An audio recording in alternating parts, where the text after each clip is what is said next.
Hello, young viewers. Inkysora is out at the moment visiting her brother. So you have me, Megamind, to bring you another one of my books. Victory at last.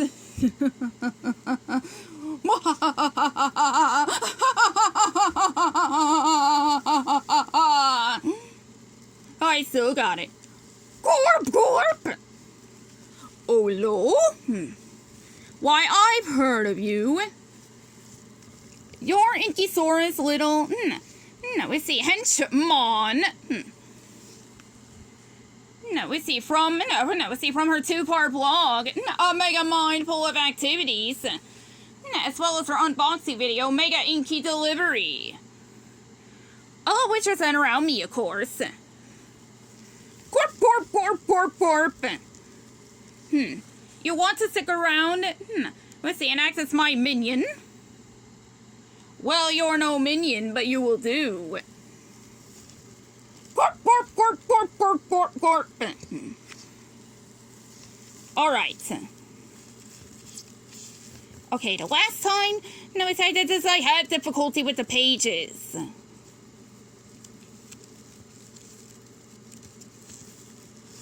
Oh, when I'm having even more difficulty. We see what the pages here.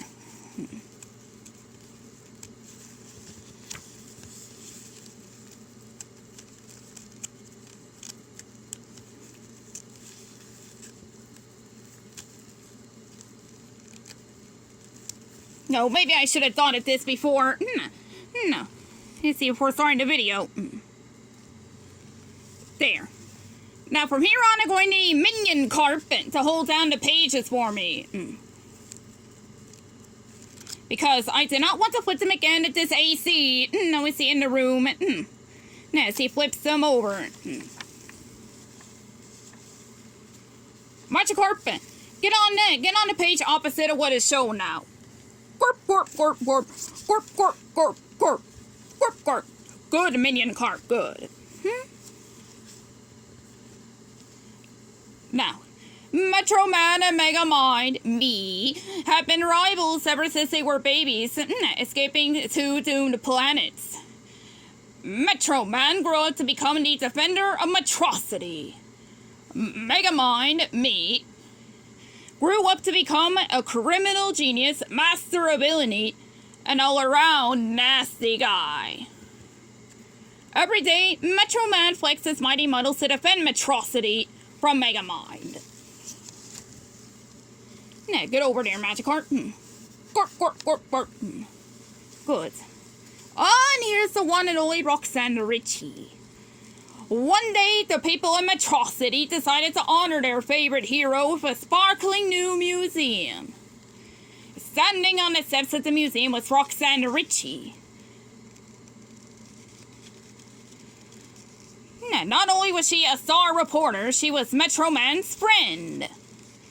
Now, happy Metro Day, Metrocity, Roxanne said, smiling into the camera. For years, Metro Man's been watching us with his supervision. Now it's our turn to get something back. Magikarp again and needed to move again.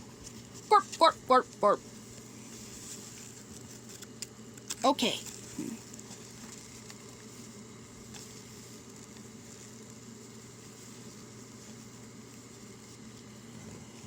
Gorp, gorp, gorp, gorp, gorp, gorp. Roxanne's cameraman, Hal, wrapped up the shot.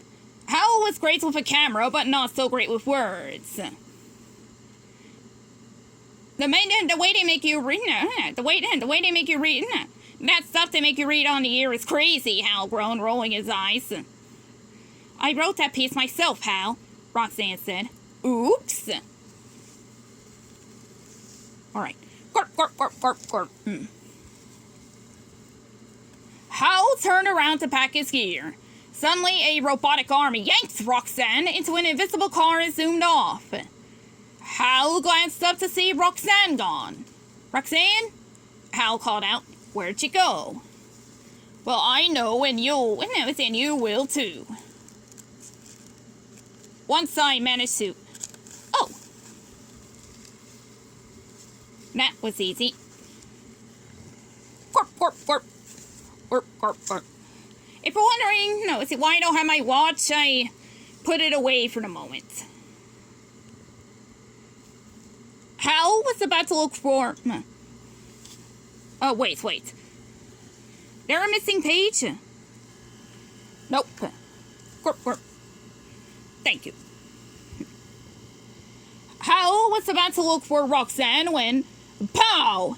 The crowd went wild as a hulking figure with great hair punched its way through a brick wall. It was Metro Man. Who's your man? The hero shouted, somersaulted across the stage. Metro Man! The crowd shouted back. Grr, grr. As cooperative as ever, minion-karp. Metro Man high-fived the crowd in the first row. Next, he grabbed the mic and spoke to the excited crowd. Although getting a whole museum is super cool, Metro Man declared, the greatest honor you're giving me is letting me serve you. The people in Metrocity smiled at their superhero. They loved Metro Man, and he loved them back.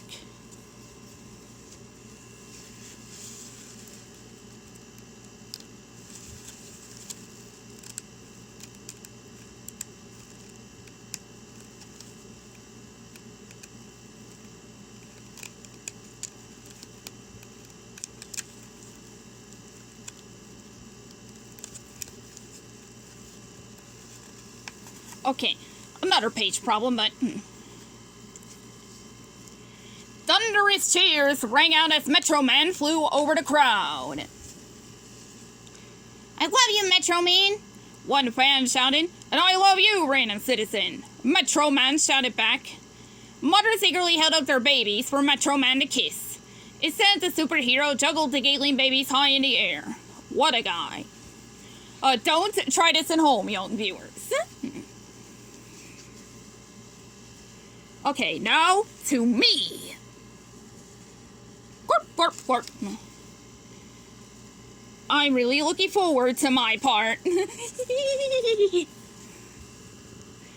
adoring fans couldn't get enough of their incredible superhero. But one person who adored Metro Man sat tied up in Megamind's secret hideout. Give it up, Megamind, Roxanne snapped. Your plans never work.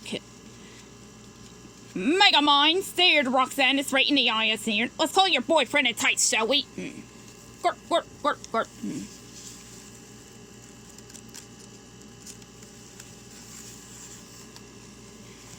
Now, my beautiful face is portrayed here. Gorp, gorp, gorp, gorp. Gorp, gorp, gorp. You adore me way more than that. We see Metro Man, don't you, minion-karp? The people hissed and booed as Megamind's big blue face was projected against the museum walls. Should have known you'd try to crash the party.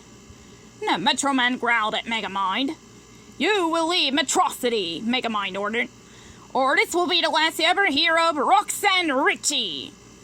Don't panic, Roxy. Metro Man shouted as he took off into the sky. I'm on my way. But Roxanne wasn't worried. Metro Man always saved her from Megamind's evil plans. She told Metro Man exactly where to find her. We're at the abandoned observatory, Roxanne called out coolly.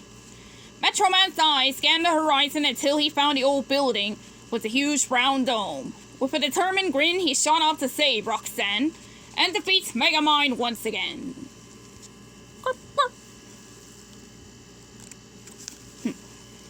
Good boy.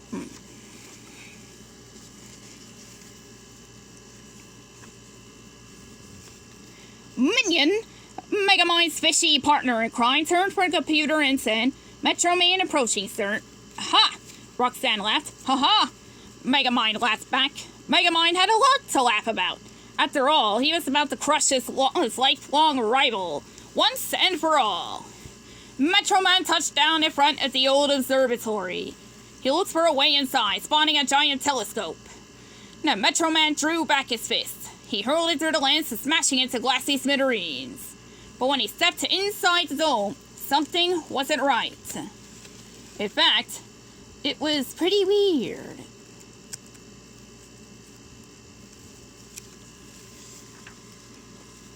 Hold on a second. Metro Man said as he looked around. There was no soul in sight. No Megamind. No Minion. And most important, no Roxanne. Metro Man didn't get it. Where was everybody? As Roxanne watched Metro Man on a computer monitor, she didn't get it either. If Metro Man broke the telescope, why wasn't the telescope above her and had broken too? You didn't think you were in a real observatory, did you? Megamind asked Roxanne. He pressed a button. 2 giant doors swung open. Roxanne gasped at what she saw outside. The real observatory far in the distance. The one they were in was a fake.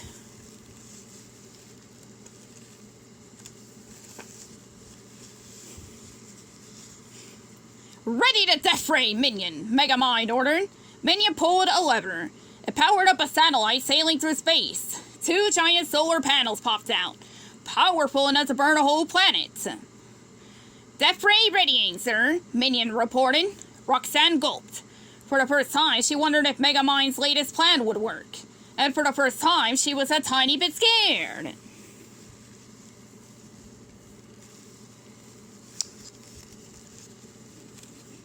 A monitor flickered on behind Metro Man. He spun around to see Megamind grinning nastily on the screen. In case you haven't noticed, Megamind pointed out, you've fallen right into my trap. You can't trap justice, Metro Man shot back. Megamind was giddy with glee. Fighting Metro Man was always such a blast. And speaking of blasts, Minion, fire! Now Megamind ordered. Megamind waited for the powerful heat of the sun to burn Metro Man. He waited and waited and waited. Still warming up, sir, Minion said, pointing to the power bars. Warming up, Megamind cried. The sun is warming up. Your plan is failing, Roxanne teased. Just admit it. Hopefully that bump I did on it didn't affect recording. But as the 3 argued, something else was beginning to fail. Metro Man's strength. Metro Man tried to fly out of the abandoned observatory, but he didn't get far. Each time he took off, he crashed to the floor like a fly squirted with bug spray. Bargain dank crap nuggets, Metro Man gasped. And to this day, I still don't really know what that means. Your guess is good as mine.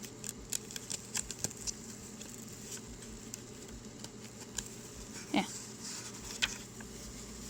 Yeah. Gorp. You know your due diligence. What did he say? Megamind asked after hearing Metro Man's voice. Crab nuggets? Minion guessed. Metro Man glared at Megamind's image on the monitor and said, You mad genius, your dark gift has finally paid off. It has? Megamind asked with surprise. And that's legit surprise to see in there. This dome is lined with copper, Metro Man gasped for one word at a time. Copper drains my powers.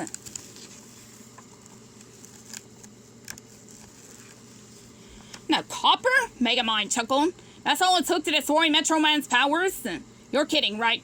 Megamind's surprise was interrupted by the drone of a computerized voice from the satellite. 1, full power.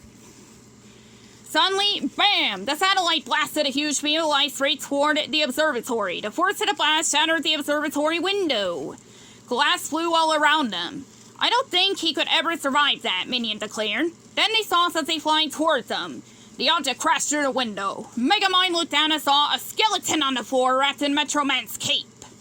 Megamind smiled slowly. He had crushed the Metro Man, and Metro City was now heroless.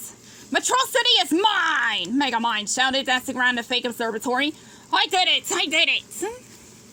Megamind was tickled blue. At last he would be in Metrocity's powerful, evil overlord. I dreamt of this moment all my life, Minion. Megamind cheered. From now on, Megamind would have whatever he wanted. His own evil museum, an evil statue. Mayhem and destruction all around. But the one thing Megamind could never have again was Metro Man. And as everyone knew, a villain without a hero was one big zero. What would Megamind do now? The end, and farewell.